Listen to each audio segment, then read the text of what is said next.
This is Unhustling with Luis Baez.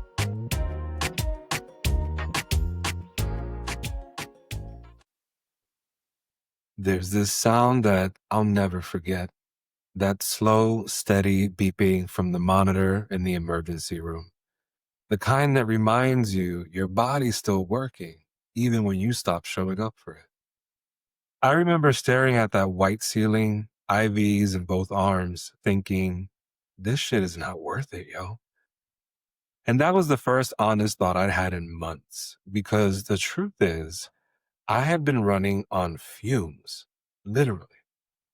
At the time, I was on 2 business trips a week, commuting 2 hours each way on the days I was home, and working overtime to prove myself in a workplace that made it clear I didn't belong.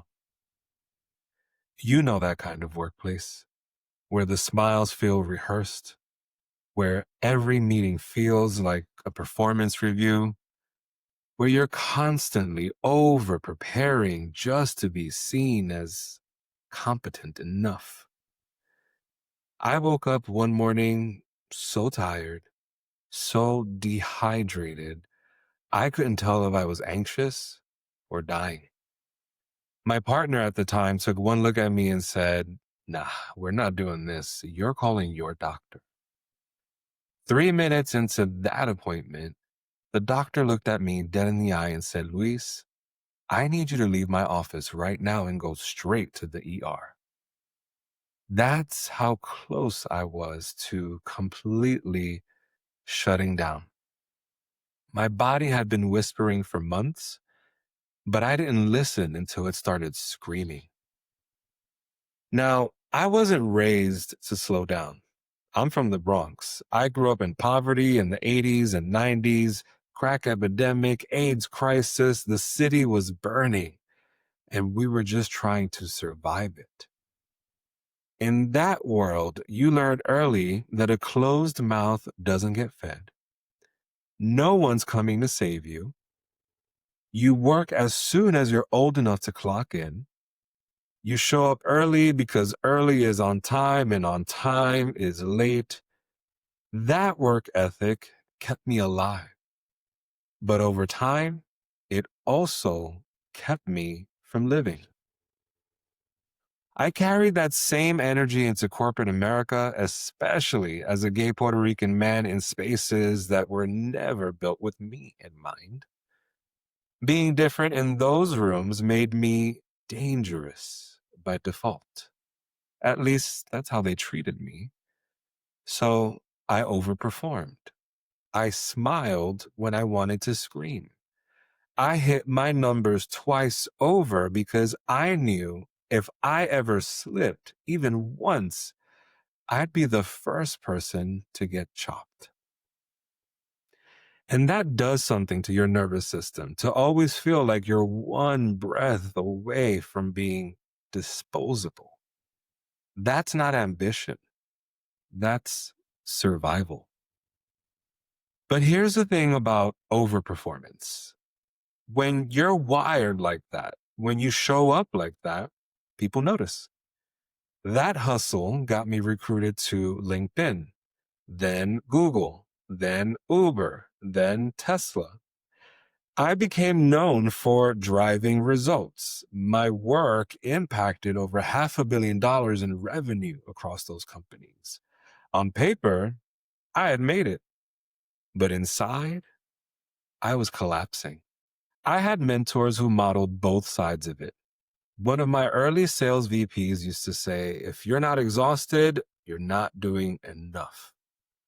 Meanwhile, my first sales director in tech would tell us, your performance is only as strong as your recovery.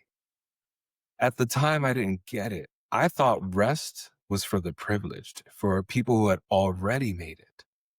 Turns out it's for the people who want to stay made.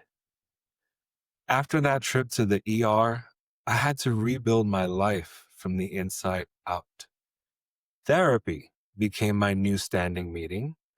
I hired a life coach to help me redesign how I worked, how I ate, how I even thought. I started prioritizing nutrition, fitness, spirituality, my social life, all the things that recharge your batteries but don't show up on a performance review. And let me tell you, that wasn't easy because when your identity has been built around achievement, rest feels like rebellion. But little by little, I started to see what I called drive was really fear in disguise. Fear that if I slowed down, I'd lose my edge. Fear that peace meant falling behind. So I made a rule for myself. If it costs me my peace, it's too damn expensive. And that's when everything started to shift. I stopped letting jobs dictate my worth. I launched my own consulting business on the side, not because I was ready to quit, but because I refused to ever feel trapped again. I wanted options. I wanted sovereignty. I wanted to make sure that my financial health wasn't tied to anyone's approval. And let me tell you, that side hustle saved my ass more than once. When I needed to leave toxic environments, I could. When I was wrongfully terminated, I had something to fall back on. That business became my safety net, my freedom fund, my proof that I didn't need anyone's permission to build wealth on my own terms. Somewhere in there, I realized something profound. Slowing down didn't make me weaker. It made me strategic. It gave me the mental space to actually lead, not just perform. Rest is not retreat. It's recalibration. It's where your power regenerates. And let me be real. I still slip sometimes. I still have days when I open my laptop before I even brush my teeth, like I'm about to perform surgery on the internet. But then I pause, take a breath, and remind myself that my value doesn't increase with velocity because success doesn't need to hurt. And once I made that shift, once I started protecting my peace instead of earning it, everything changed. Not just my health, my business, my relationships. Unhustling is brought to you by bookedbusypaid.com, the home of systems that support your sanity. If your business is scaling faster than your energy, it's not a motivation problem, it's a systems problem. At bookedbusypaid.com, I partner with founders to build the structure that turns chaos into clarity and growth into peace. Because building a business you love shouldn't cost you the life you're trying to protect. Visit bookbusypaid.com to start freeing up your time today. Now, I want to leave you with a few questions. And don't just listen passively to this. I want you to write these down, talk these out, like really process these. The first question is, what are you afraid will happen if you slow down? When I asked myself that question, the first thing that came up was irrelevance.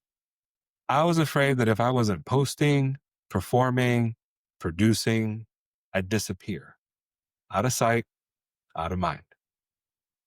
But when I looked closer, I realized I didn't want to be everywhere. I just wanted to be effective. So I started focusing on depth over noise. Every meeting had to prove a purpose. Every project had to have a finish line that honored my time and my energy. That shift alone gave me my sanity back. Next question.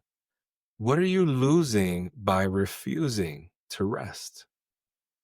And that one hit hard because the answer was my relationships, my creativity, my joy. I was so focused on achieving that I stopped receiving love, laughter, peace. So I started scheduling margin in my life. White noise on purpose, nights without screens, and weekends without guilt. And I learned that rest isn't empty time. It's fertile time. It's where ideas grow their roots. And finally, what would it look like if peace was your new measure of success? That one took the longest to answer because I didn't even know what peace looked like at first. So I experimented. I started my morning slower, made my cafecito before I checked my phone, moved my body, prayed, journaled, and somewhere in that rhythm, I realized peace isn't the absence of pressure. It's the presence of alignment. Now, every major decision runs through one filter. Does this protect my peace or does it put me back in the ER? Because slowing down doesn't mean that you're falling behind. It means that you're catching up to yourself, to your health, your humanity. The truth is, the hustle got me here, but the rest keeps me here. You don't need to earn your rest. You need to protect it. This is unhustling, where we build slower, breathe deeper, and still get it all done on our own terms. I'm Luis Baez. I'm in your corner. Bye for now. You've been listening to Unhustling with Luis Baez. If this episode resonated, then share it with someone who needs to hear it. New episodes drop every Sunday. Subscribe at unhustling.com so you never miss one.